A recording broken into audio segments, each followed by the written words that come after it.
Actually मी ही अपेक्षित केलं होतं की इथे खूप सुंदर असा मेला लागणार आहे आपल्या गारमेंटचा.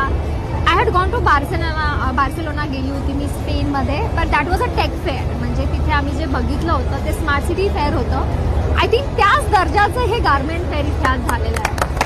How do you think that Ulhasnagar Garment Fair has been shaping the future of Ulhasnagar city?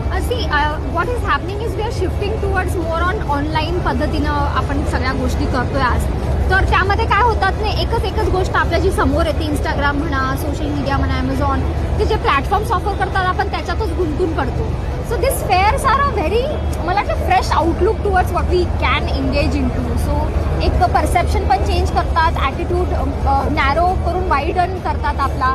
तर इट्स व्हेरी गुड. म्हणजे they should do it very frequently also, so that पीपलमध्ये अवेअरनेस पण जनरेट होते. त्यामुळे amazing. Thank you so much Manisha madam, तुम्ही वेळात वेळ काढला आणि उल्हासनगर गारमेंट फेअरमध्ये आले आणि आपला जे पण ॲडवाईस आहे या 2 शब्द तुम्ही आमच्या संगती शेअर केले. Thank you so much.